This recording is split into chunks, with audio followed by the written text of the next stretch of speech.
Hello, this is Wayne Marshall, coach and CEO here at the Institute. I welcome you today as we have gathered to interview in this webinar one of our existing customers, Northeast Motors Repair. Today we're going to have Freddy and Lucas joining us, along with Aldo, who is one of our other coaches and also helps with our APG program, our Advisors Performance Group program, and have this opportunity to visit with these folks as to what they've been doing, the success they've been having, as to some of the things that have been going on as they have started this business from scratch just about 18, 19 months ago to where the success of what they're having today. So, gentlemen, welcome. Glad that you're here with us today. Today, I'm going to start off with Freddy first. Freddy, I want you to give me just a little bit of background, if you would, of what first drew you into this industry and why you do what you do. Sure thing. Yeah, thanks for having us. So I began selling cars with my father, and I was always business minded, and that's actually what I studied in college. And what drew me into this was actually that we needed to get cars repaired to sell. And that's how I met Lucas. We started working together and finally reached a goal that we had collectively to open up a repair shop together. And actually, the business here was so busy that we weren't actually able to repair any of the vehicles we had for sales. And we started making that transition over to work here at Northeast Motor Repairs. Cool. Aldo, if you would do me the honor. For those that will quickly find out, Lucas is very fluent in Spanish and learning English. So we're going to do part of this webinar today in Spanish. So please, Aldo, if you would ask that same. Sure, absolutely. So, Lucas, ¿cómo es que fue tu empiezo en trabajar en los automóviles y qué es la conexión y de dónde originó contigo y Freddy? Bueno, yo empecé en mi país, más que todo porque allá la gasolina es súper mala y siempre habían los problemas que se dañaban los carburadores y a mí me gustaba arreglarlos. De esa forma yo empecé en la industria de la mecánica. Como empecé aquí con Freddy, y yo le empecé a arreglar los carros a don Freddy, al papá de Freddy, y ahí fui conociendo a Freddy. Entonces me empecé a llevar muy bien con él y de ahí empezamos una amistad hasta el momento en que él siempre me decía, me gustaría trabajar contigo. Y siempre lo repetíamos, a mí también le decía, me gustaría trabajar contigo, y hasta que nos llegó nos llegó hasta este negocio y aquí estamos hoy en día trabajando como buenos hermanos. Excelente. Entonces, entonces te hablaba cuando ocupaba ayuda solamente y luego ya era un trabajo de planta. Sí, él me hablaba cuando necesitaba algo que arreglar o alguna emergencia que tenía, y poco a poco me fue necesitando más y hasta hoy en día en como estamos ahora ya nos quedamos fijos. Excelente. So what Lucas shared is that from his native country is that fuel is not the greatest grade of fuel. So he started at a young age working on mainly carbureted systems and such, and that's when he began learning to work on vehicles from the necessity of having subgrade fuel. And he met Freddy Sr. or Freddy's father years ago, and Freddy's Sr. or Freddy's father would call and ask Lucas for help every now and then, and it became more and more often. And Freddy Sr. at one point said, well, what's it going to take for you to work with us full time? And here we are. So question here, and I'll start with you, Freddy. What's been one of the biggest challenges? Because as I've already asked, and we know, and for our audience, you guys are not related. You're friends. And in a lot of cases, when we talk to people in this industry, you get brothers or cousins who come together, and sometimes in this case, friends. In the year and a half plus you guys have been working together, what's been some of the biggest challenges that you have faced to get this business going and started? And then, we'll jump over to Lucas and his. Yeah. So one of the things that we knew when we began a business is that we're cognizant that many businesses can fail, especially being friends or brothers or anything related like that. So from the very beginning, we really laid out that anything that we had come up, we would immediately address it. And we wouldn't let at any point there be a moment where there was something we had bubbling up inside. I think it was really important to let any of that stuff out immediately, so that way we nipped it in the bud and we could continue moving forward. And actually, as we progressed, there's less and less of those moments, but it was important to take care of the ones that were going to begin from the very beginning, so that way it wouldn't evolve into anything and we could continue a successful business relationship. Fantastic. Ok, y Lucas, es la misma pregunta desde que han empezado este trabajo o obra, ¿qué han sido algunos de los dificultades o obstáculos que han tenido ustedes que enfrentar y salir con éxito? Pues en realidad, cada vez que ha salido algo o cosas que no nos han parecido, nos ha gustado siempre hablarlo de inmediato, tomar cartas en el asunto, conversarlo, siempre buscar una solución, o si es que hay algún tipo de incomodidad, decirlo siempre para todo tratarlo de llevarlo de la mejor manera. Okay. So Lucas's answer to the same question was that that Freddy and Lucas had established a long time ago a very foundational trust, where if a situation, obstacle, an issue came up, that there was 100% confidence and trust within the team that they could figure it out, and there's no reason that we can't all tackle that problem. Yeah, I agree. It's when you start any business, and especially when you start a business from scratch with partners, there's challenges. And if you can't have good, clear, concise collaboration and communication, it can just blow up, and it can turn into a very disastrous, which nobody wants. I mean, obviously you did this not as a hobby, but to build it and create something that can become your career and something that has longevity and legacy to it based on past conversations that I know we've had. So thinking about that, and as we just talked about you guys coming together, share a little bit of, because there's many people we work with that are starting their business or their service industry business from scratch, and they're trying to build it up. What was one or two really big challenges or growing pains or hurdles, however you want to look at it, that you had to overcome in those early days when you started up? Yeah. So we were definitely doing a lot of things wrong. The first few months, we would be negative in the bank account every week and every month. And many, many months, Lucas and I couldn't afford to pay ourselves anything. We were definitely scraping through, and a huge problem that we actually addressed early with the help of the Institute was that we were working on too many cars. So we were working on too many cars and still negative in the bank account. What we realized was that we were undercharging and undervaluing our worth. And that would really ultimately even lead to, miscommunications with clients, time crunches that we could not meet. And ultimately, it was hard for everybody, for us and the client included. Mm-hmm. What would you add to that, Lucas? I'll let Aldo help cover. Sí, entendí.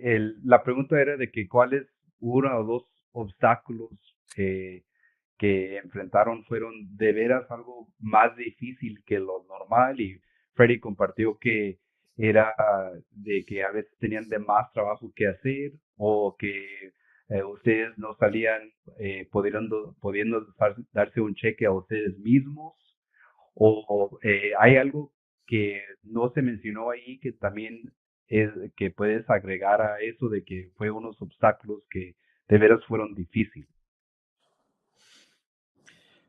Sí, yo podría agregar de que al inicio de nuestra apertura del business, del negocio, eh, no sabíamos cómo manejar la situación en la llegada de clientes, en el trato, en, en comunicación.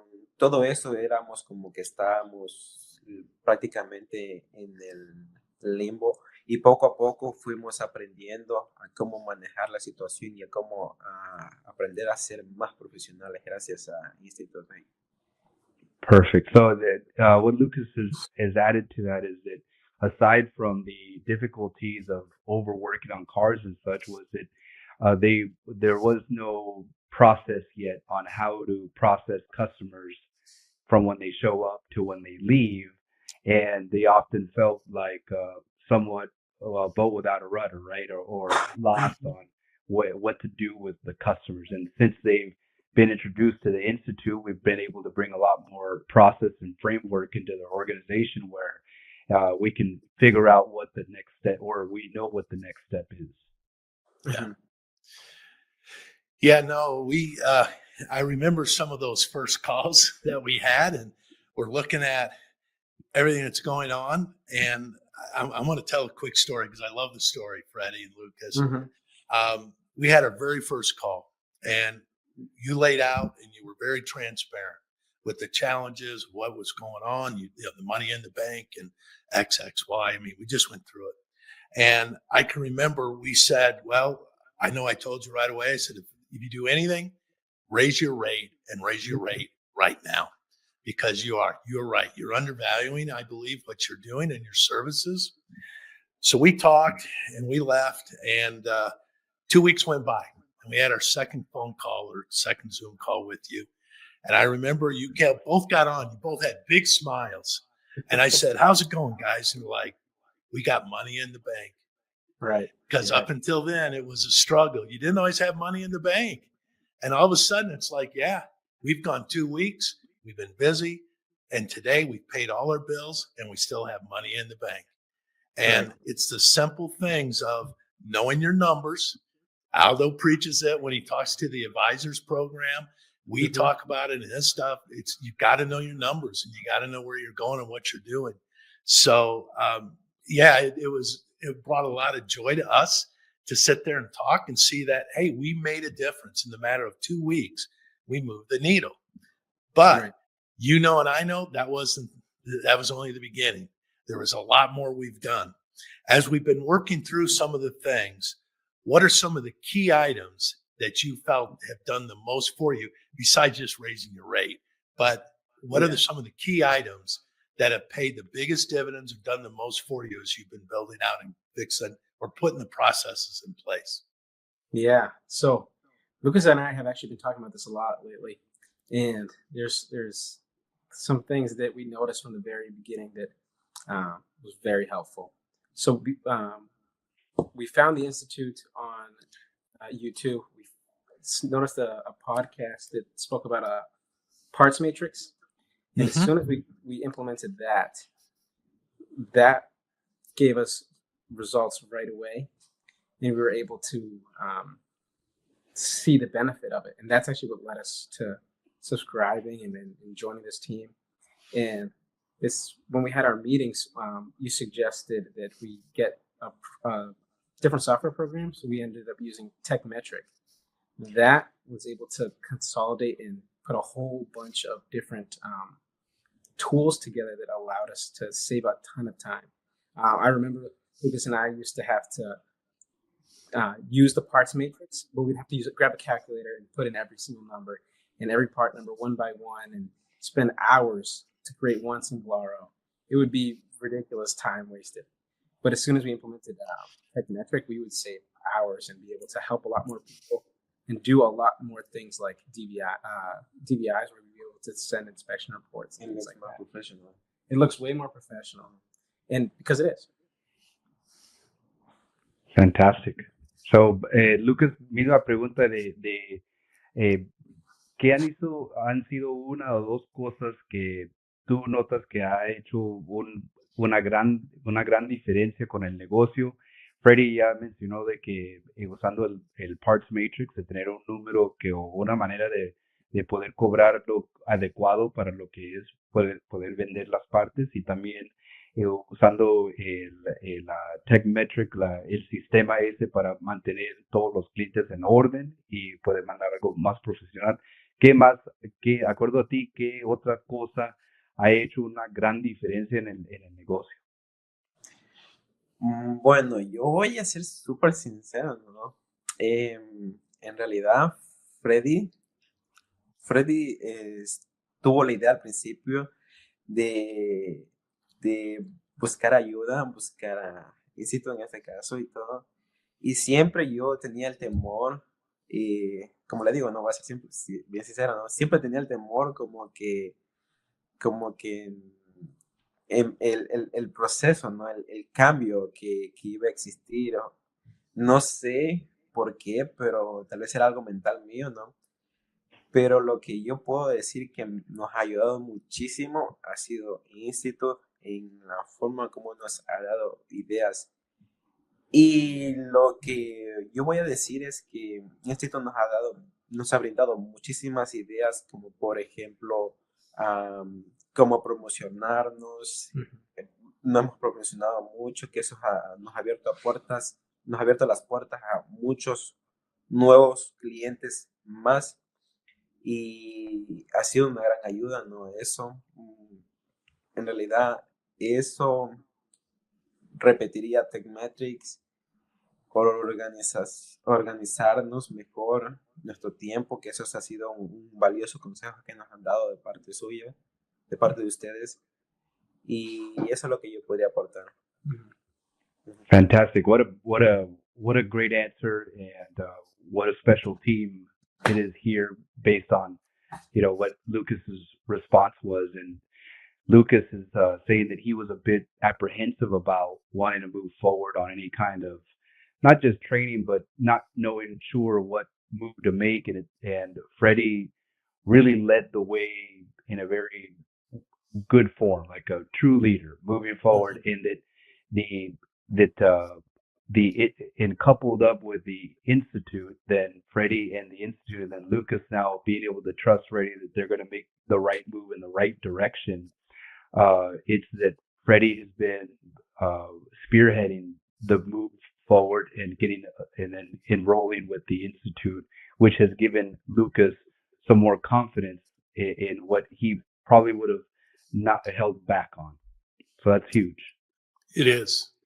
Well, I've said it to both of you before. I mean, I couldn't be more proud of the success, the growth, and just how you've approached from, not that you guys didn't approach it with a level of professionalism, but it's been a lot of fun to work together.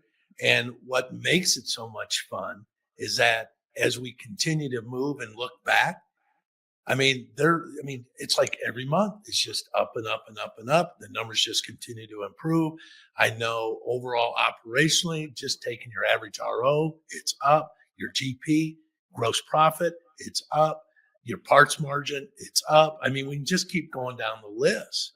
And what's so exciting is that as you see this, because you guys are both in your 20s, you're young men, and you've got so much in front of you that, and I'm going to ask this question, we'll talk a little bit about it, but you got so much in front of you of what you can do that it's thrilling, at least for myself. And I think Aldo, you too. I mean, we get to live vicariously through your success. So when you get excited, I get excited. Right. And that's what makes this so much fun and why I was looking forward to having this conversation with you. At the same time, though, I think, when I think of our audience and the people that do look in and listen and watch our webinars, there's always those nuggets, because you know how hard it is to start a business. I don't care if you started in your 20s, 30s, 40s. It's hard. Mm-hmm. If there's one or two key pieces of advice that you would now give as you look back 18 months, what would it be? Man, that is a hard question, but there's something that I started actually telling people whenever anyone asks me any advice. I realized really quickly that you need a coach in any new area that you're gonna adventure into. the best way to get the results you want and then some would be to find someone to guide you through it. Someone who's already taken those steps and can skip so many failures or open your eyes to see things that you would have never seen. Yeah. I think that's the number one thing for me is to find a coach, anybody to help you in there. Yeah. Well, a coach or, a mentor, you can call it, because I've shared many stories with both of you guys that, early in my career, I was very blessed to be able to meet some gentlemen and different people that took an interest in me to help me and mentor me, people I could reach out to and talk to. So when I was in my 20s and 30s and I was starting my careers, these people were invaluable. Now, sadly, because I was young and they were older, many have since passed away. So I always look at it as I've told you both. Now it's my turn. I'm now the older guy, so to speak. And I'm now the one who can help pay it forward for those who did it for me. So that's part of my thrill of working with both of you, is seeing that I, again, because I'm a little older than both of you, but it's something I can now give back and I can see the difference. And you're right. I know what it did for me. I know, Aldo, you and I have talked. You had some great mentors and people early in your career who you've shared their names and the things they did for you to get you to where you are today. And there'll be a day, Freddy and Lucas, I challenge you, you're going to have the opportunity to do it for somebody else. Absolutely. And that'll be the challenge as you bring in that next young kid someday that wants to become a tech or whatever in this industry, you're going to be able to pay it forward to them also. But I'll let Lucas talk a little bit now, and I'd be curious what he would say on it. Lucas, que si podías, we're gonna make it a little different. I'm gonna say if Lucas met Lucas from 4 years ago, what would Lucas say to Lucas 4 years ago? Okay, so Lucas, si tú si pudieras tener la oportunidad de conocerte a ti mismo hace 4 años, ¿qué sabiduría o qué te dijeras a ti, de acuerdo al negocio, qué te ayudaría mucho, una idea o algo que te ayudaría hace 4 años, que desde entonces has aprendido? ¿O qué me diría yo hace 4 años? Que buscara ayuda, que no todo lo sé. Que no me crea que porque soy un técnico y sé cómo arreglar un carro, no piense de que sé cómo llevar un negocio o una compañía, ¿no? En este caso, como es un repair shop. Que tratara de buscar ayuda o algún tipo de consejo. O sea, lo aconsejaría mejor. O sea, las ideas que tendría hoy en día, me gustaría decírselas con tiempo. Okay.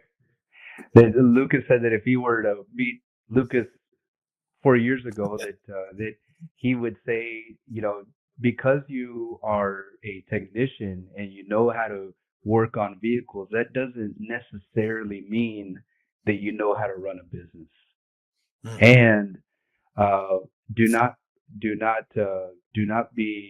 not have any reservations about asking for help or some kind of coaching to help you learn about those things. There's nothing wrong with it.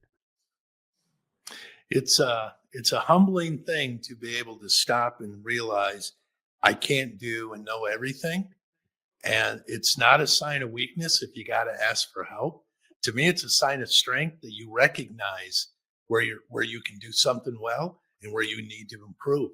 And the better you do at recognizing those shortcomings, because again, we don't know at times. And until we get an opportunity to have some of those discussions and that interaction, that's how you grow. And that's how you challenge yourself to step up. And it's no different what you guys both said about early on in the business. If we're going to have disagreements, we have this, we got to make the commitment to each other to have those hard conversations so we can build and grow and create something. With that, I'd be curious. I'd like to hear a little bit more because you've shared, but let's expand. You've had good growth. You're obviously, because you're still new and you're growing, but you're having the best year ever. You've had multiple record months because you just do better and better and better and better. Now we're starting to get ready to go into 26 and beyond. And I know you've shared a little bit in our conversations of what some of that looks like in top line revenue, which obviously trickles into other success of profitability.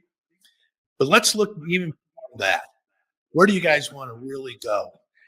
Bigger, more locations, acquiring, changing your services, expanding into other things? Talk a little bit about what that future now starts to look like. Yeah, so we definitely dream a lot together, and we have a lot of goals we want to reach.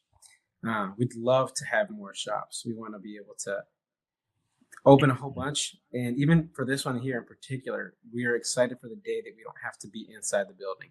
We're excited to be able to own a shop that can run itself, be able to employ the right people to give the right service to our customers, and be able to trust that they'll be able to handle it and us be able to manage it from afar. That would be one of our ultimate goals. And then from there, being able to expand to more shops and just multiply that. Lucas, la pregunta es de que ya que han tenido unos meses, en este pasado año ha sido el mejor año de ustedes, right? Y mes tras mes van mejorando y mejorando el récord del mes pasado. Para el año de 2026 y los que siguen y los que vienen, ¿qué es lo que te imaginas o en qué piensas, a dónde piensan llevar el negocio? En más localidades, en más grande o más gente, en qué tienen las ideas. Pues en realidad, como lo dijo Freddy, lo que hemos pensado y lo que he pensado también es de que quisiera que el negocio empiece a correr sin que estuviéramos presentes, o sin que hubiera la necesidad que nosotros estuviéramos presentes para que esto funcionara. O sea, nos gustaría que empiece a funcionar de una forma independiente de nosotros, para que así nos dé más libertad a hacer muchísimas cosas más, como por ejemplo, a hacer nuevos negocios más, o sea, nuevos talleres más. So Lucas is seconding on what Freddy said, and that the idea. It sounds like a big goal is to have the shop running like a well-oiled machine, right? Where they don't have to be present, and you get to work on the business rather than in the business, and to look at other opportunities. It's going to come. I have all the confidence. I think it's just not a matter of if, it's when. It's just a matter of some time, which is hard to sometimes be patient. As a young man, I had big goals and dreams. I was wanting to happen. Let's go. I wanted to get it done in the next month too, but some of these things do take time. Right. The biggest thing I guess I would say that I've recognized with is the foundation you're building. You know, if you're going to take these next steps and move up to these other things, be it another location, the better the foundation of what you're building today and getting all the processes and the procedures and just what it takes to service the customer or the marketplace, it gets a lot easier to do number 2, number 3, number 4, because it's just more of the same. But if we build and we continue to build, I mean, that's what we tell all the people who do scale. It's not, it's not that hard. If we build the right foundation, then it's easy to start building on top of it and continue to grow it up there. As you know, being a business owner is different, as you've already talked a little bit about, is much different than working in the business. Now you're having to work on the business. If you could give a piece of advice to a young entrepreneur, someone who's wanting to, maybe there's a tech listening today and they're thinking, I think I could do my own thing and do what you guys did. If you could give them some advice as a young person, as you guys are, what would that be? Oof, that's another it's another really hard question. We actually had someone who did ask us a very similar question. he needs to be prepared.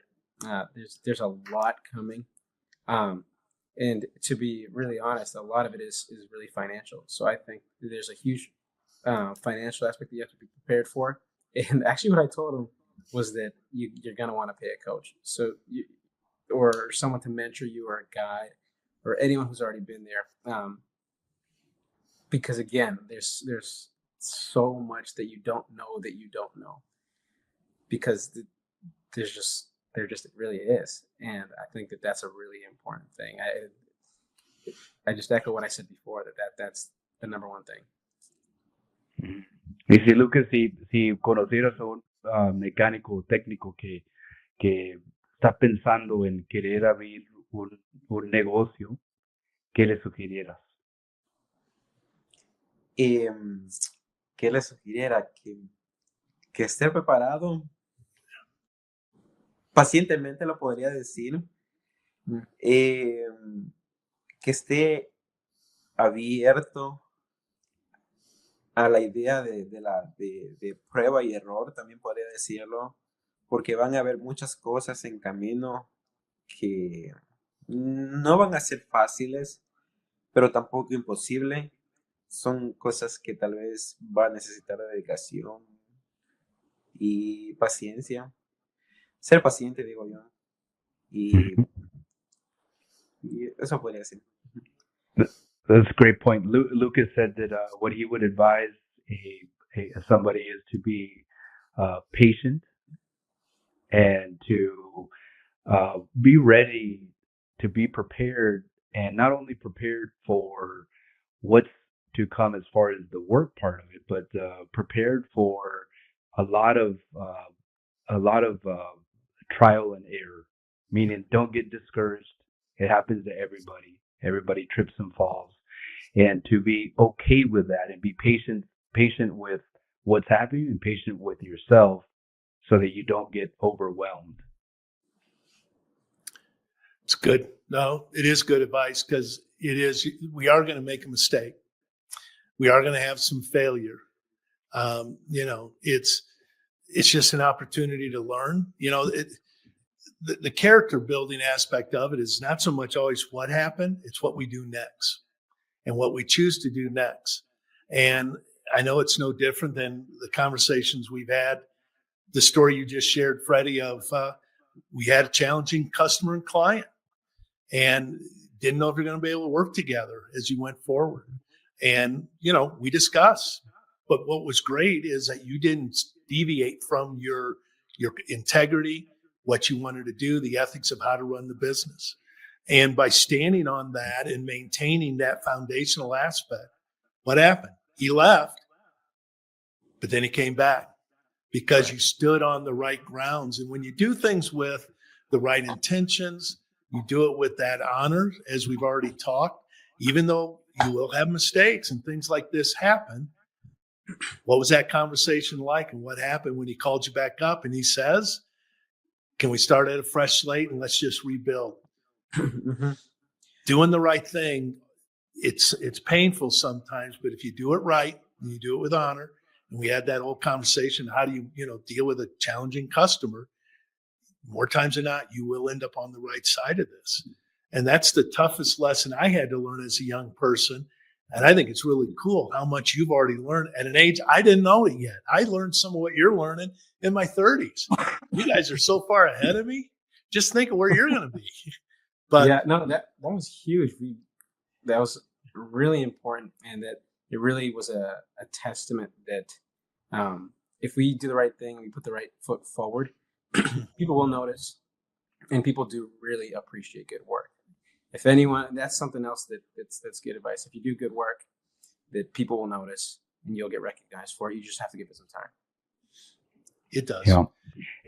Lo que estaba comunicando ahorita Freddy y Wayne era de que han mirado ustedes los efectos de poder mantener un nivel de cuidado con los clientes y en establecer reglas que van a trabajar para los clientes y también para ustedes, ¿verdad? y poder establecer un nivel de profesionalismo, de que va a cuidar al negocio y al cliente para que eh, no haya, para que todos salgan contentos con lo que se hizo y que Claro, tal vez tuvieron experiencias al principio donde la gente rechazaba esa nueva idea de cómo iban a correr el negocio, pero luego regresan la gente, porque ustedes eh, no desviaron de lo que querían y cómo se comportaban y cómo corría el negocio. sí. ¿Sí? Ujú. Yeah. So yeah, just through that Lucas is an agreement that through the following being setting up guidelines and making sure that you don't deviate from your process and you have a good foundation of how you want the business to run. That eventually the people that didn't fit in the picture in the beginning come back and now they want to fit in the picture. Yeah, no, they see it. So again, I think that's really good advice that we've discussed. I know you've embraced it. And I loved hearing the story when you shared the guy left. He basically said he was never going to come back. I said, you know what? If that's the kind of business he had, you don't need it. But he did come back, and he came back with a little bit more respect or appreciation for what you stood for and what you're going to do and deliver. So I complimented you on it first time. I compliment you again. It's hard to do that when you're growing and you want every customer. You want all the business, but you've realized, just as you said early on, I think it's a really important statement to make for our audience to understand is that you had a lot of cars at one time, but not all business is good business. Mhm. And volume, why it looks good on paper at the end of the day, doesn't necessarily make you money. No, it doesn't. So it's being smarter and being wiser of the type of business you get. And that's why I know one of the early things we talked about from an operational standpoint is have a good intake.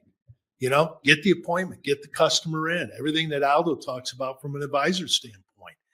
Get a good intake, get the customer in, get the information, get an understanding. Now gives you guys an opportunity to do a good inspection and come back with a nice deliverable of what their car needs and how to go about it and how to build that relationship, which builds trust.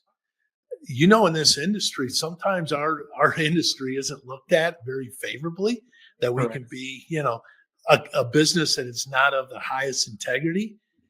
But Yeah. that's what we want to do. We want to be, and it's something we talk about, you guys talk about already. We want to be a company of character. And we want to be such that people trust and they see and they come to us, because that's what's really going to help grow and change that mindset of people as they do look at what a repair shop does and how they treat people. You're not doing that. You're not doing it at all. So, We just had go a ahead. conversation right before this call. And sorry to interrupt you. We just had a conversation with Yeah. a client before this call. It's exactly what you said. He mentioned that what we delivered was far beyond what any other repair shop does. We sent videos, photos, an inspection report of everything that we suggested that the customer get to keep his vehicle in tip-top shape. And we weren't twisting his arm or anything like that. It was a simple presentation so that he knew exactly what's going on in his vehicle. And he appreciated that because he said that his family mechanic goes ahead and just repairs what he thinks needs to be repaired, not what the client says. So what we really like to do is give the client the power, give them a chance to know what's going on. And really it's a business to client relationship that we need to respect and really care for. So now, and the time goes by quick as we're fast approaching, kind of getting a little closer to the end here. I'm curious. I know, personally, I know some things that you've shared. Freddy, I know you don't have any children at this point. Lucas does. Mm-hmm. Is there going to be a second generation, other generation? And would that be a goal, an aspiration to have your family engaged and more involved?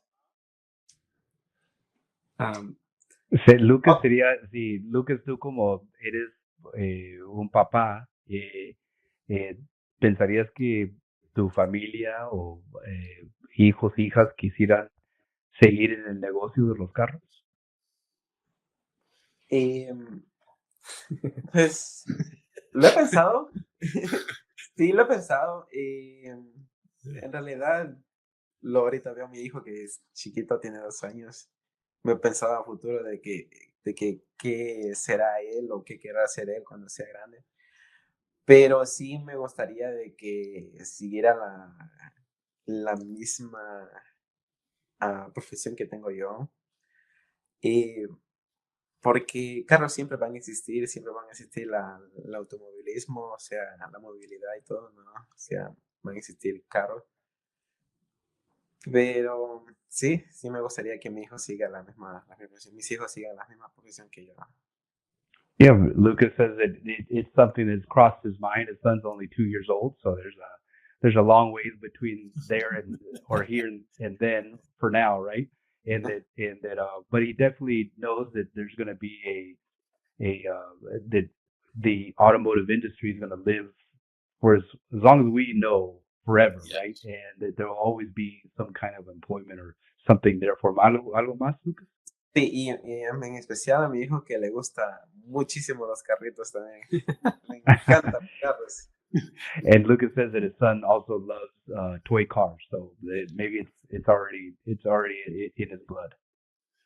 Le encanta salir a la calle con un carrito en las manos. That he loves to go play, cars out in the driveway and such. I know we laugh, guys, but as you know, I only had daughters who are now married, but I got grandkids. I got a grandson, and at an earlier age, since I tinker on cars and have my own home shop and everything, he loves, and this started at 7, 8 years of age. I would let him take things apart that I know I was never going to have to put back together anyway, so I didn't care. But that's how you learn. And at a very young age, I mean, he was only 8 years of age, and I'm already putting him in my skid steer. I'm teaching him to do other things. He's now 12. He can drive a manual transmission. I mean, on their property. I'm not on the roads. I Right. don't let them do that. But it is and it's a great industry, and it can be very rewarding. So you never know. He might be 2 today, but Yeah. just wait. You'll be surprised when he's 5 and 6, and he goes, "Dad, I want to tear that apart and see how it works."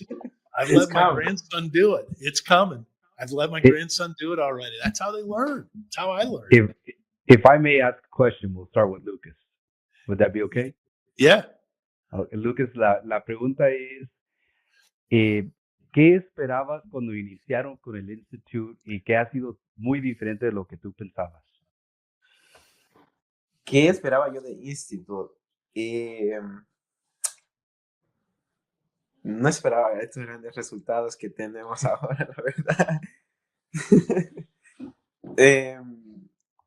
Esperaba una mejora en el negocio, porque sí nos veíamos que estábamos casi, se podría decir que en el abismo, porque vivíamos como mes a mes en rojo, siempre en rojo, como que literalmente es un negocio y sentíamos como que no estaba produciendo, no parecía negocio, ¿no? Y gracias a la gran ayuda que nos han dado, los grandes consejos que nos han dado, he sentido de que ha habido un crecimiento enorme en tan poco tiempo. Perfecto. So I asked Lucas what his expectations were before they enrolled with the Institute and what they were of the Institute. And he said that realistically, he never would have thought that they would cover so much ground so quickly. And that in the early part of the business, it seemed like a black hole that they could never get out of, and they were surviving month to month and month. So Lucas, and I imagine Freddy too, has been blown away by the amount of change they've been able to make so quickly and in such a positive way. I'll give Freddy. Anything else you want to add to that real quick? Or? Yeah. So truthfully, the thing that I hoped for was profitability, and we got that. But there's way more than that. what we got was so much growth, mental growth. We learned so much. And I told you, Wayne, recently, I think on our last call, that something that I've really gotten from you guys, and I've been talking with Lucas and our service advisor, Alicia, was that the amount of discipline that I see like radiating off of the both of you and how much it's affected the way that we want to do things here. It's made us so much more productive, so much more motivated, and again, just disciplined and able to just get things done that need to get done. Thank you. It's Mm-hmm. very kind. Perfect. And I know in our conversations that and it's just how it happens. I mean, we've talked about so much, and we get very personal about your business, you know, your lives, all the things that are going on, because what you're doing and starting a business, it touches and affects everything. I mean, everything that you're doing and how you're doing it. Yes, it's very, and I said it earlier, it's very rewarding to be able to work with you guys, to see the results and to see the growth that you guys are both having on a personal and professional.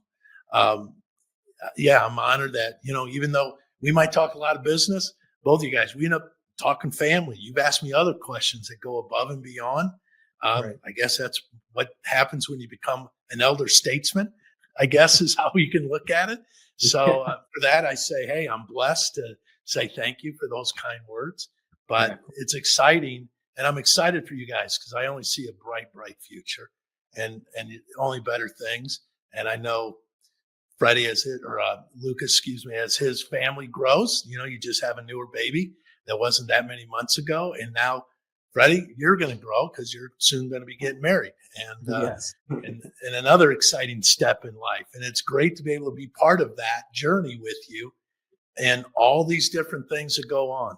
And yeah, we're just excited for, and it's been awesome to be able to do what we're doing even today. And because I know, Lucas, your English is getting better and better and better, but it's been awesome to have Aldo be part of and to be able to have these conversations in Spanish, that we can truly all come together, work together, and make good things happen. So, guys, I can't thank you enough for taking the almost 1 hour of your time out of your busy day, because you're not a large shop, and I know you guys are really hands-on for your success and where you're going. And yeah, this is exciting. So thank you very much. And I thank the audience for being with us and attending and listening. Hopefully there's some nuggets here that can be helpful. Yeah, hope so. Thank you guys for everything. It's been a pleasure to be on. Nope. All right, my friends. Have a great time again. Good luck. Good holidays. And we'll be talking a lot more soon. Thank you. Thank you so much. Bye.